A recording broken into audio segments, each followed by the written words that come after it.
Eminence and Shadow episode 11 just dropped, and it's already making me want to see episode 12. So it's true, your what? Okay, so before I have a complete meltdown from this episode, let's go back to episode 10 to figure out what the hell's happening. Now that I'm remembering, episode 10 was mostly fan service, to be honest. Now with that being said, there was a good amount of information that we did get. Like first we got some insight into the actual people working under Shadow, or the main character Sid. We learned that Epsilon, the Shadow I'm showing here, is really, what's the word? She doesn't like her body, basically, and she uses the power that Shadow has to change her body itself, and that's what that scene was actually showing. I mean, it was also showing fan service, but that was the point of it. We also got what seems to be the longest freaking fan service scenes, plural, ever. It seemed the entire episode was the princess, or this part of the episode was the princess and her sister talking about thongs, basically, which I guess is kind of important, which was, it seemed that the reason she was getting them or even talking about it was for Sid, which could mean she's showing some type of interest towards him, which is interesting. I also wanted to point out the complete and utter betrayal of Beta, one of the shadows that work under Sid, that totally stole all of his ideas that he told all of the shadows from his previous life, like Romeo and Juliet. Like that is just funny as hell to me. Now at first I thought this was just to be like funny and a joke, but it actually is saying that like Beta is like a famous artist, or Arthur, sorry, not artist, she's a famous Arthur, and it's really important because of that. And now I do also want to point out that of course I'm missing certain things, certain like small information, like the fact that that other princess, not the main princess that we know, is like totally in love with Sid because of the way he did, sacrificing his life and all that.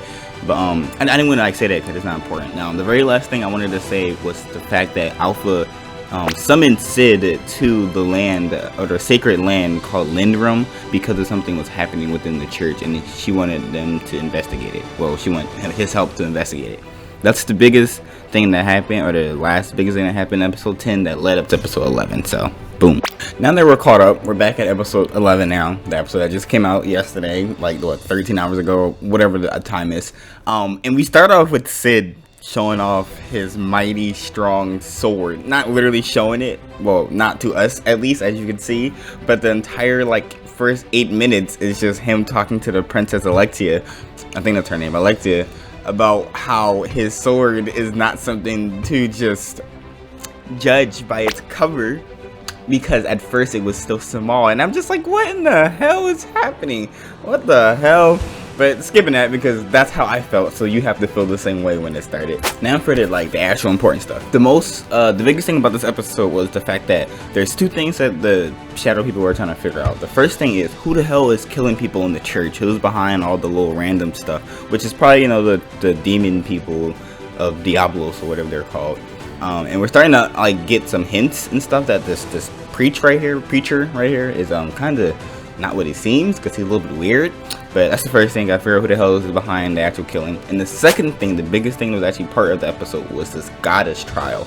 And in summary, the anime just explained it as a bunch of people try to go against this trial, and you gotta be worthy to even go against. And when you go into it, a person gets an enemy that's summoned that is the same level as you.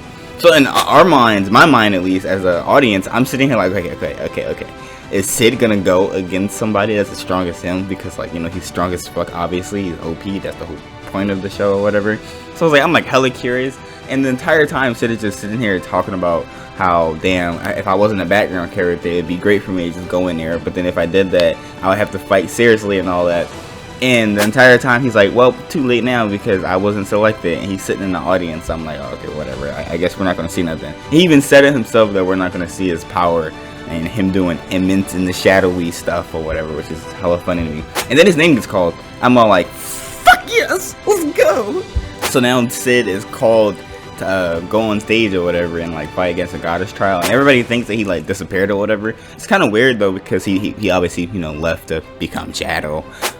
So he left, became Shadow, and went back into the trial as if he was Sid.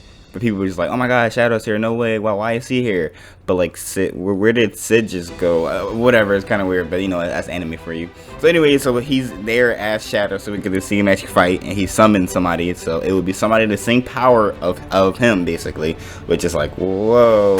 And then this motherfucker Sid decides to, he didn't decide, I guess, but his power summoned the goddess of calamity, or the witch of calamity, I think they called her.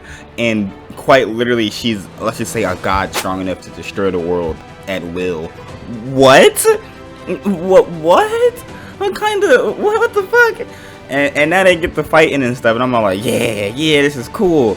But like, it's weird because the anime isn't putting very like much emphasis on it, so I'm wondering if they're just prolonging the fight for episode 12, honestly. Because I watched it and it's like, it's kind of weird how it wasn't that big of a deal, honestly, even though they actually like talked about her and everything.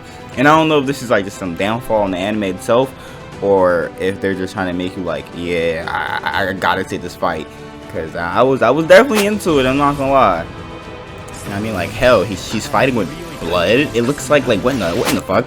That's cool as hell to me. And the reason why I say that they're not putting a lot of emphasis on it, and I'm wondering if they're actually just leading up to an even bigger part of the anime, is because like the fight only lasted for, I don't know how long, I'm not gonna count, but like 5 minutes or so. It wasn't that long at all, and they built her up to be this, you know, witch of calamity that can destroy the world, and someone as strong as Shadow, like the main person that we obviously know is overpowered, and she just gets struck down like it's nothing. So I'm like, it's weird. Like, it gotta be something they're like not saying or indirectly saying somewhere that I just missed that I'm not sure about, to be honest. And then of course, you already know my man Shadow always gotta do some little you know, flexing like he always does. You know, he went against the Witch of Calamity that once again can destroy the world, but you know, he wasn't going at full strength, even though he struck her in one good blow. You know the usual. It's just, I'm just that powerful.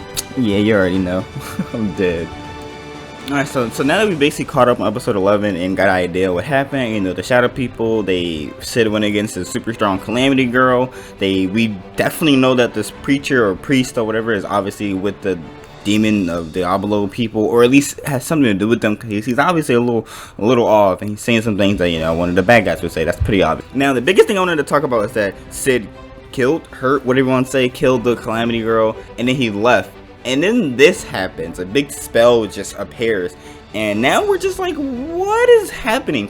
And then on top of that, we got Alpha saying, oh, it's true that Shadow really is, and then it ends, and I'm just like, is what? In the beginning of this video, that's what I was showing, that it ended with that, and I'm all like, what is she saying? Is she saying, oh, he's just that powerful? Oh, my master's so cool? Or is she saying something like, oh, he's really on that level and I must deal with him or something? Like, I took that in a lot of ways, and now I'm just stuck.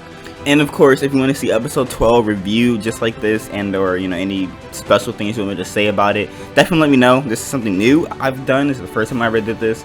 I really do hope you appreciate it. I was gonna upload it yesterday, to be honest with you, but it took the longest. It just took so long to edit it, to be honest. I suck at this, but I'll get better over time. So thank you for watching, and definitely drop a like and a sub if you watched this far and you're not subscribed. Thank you for watching.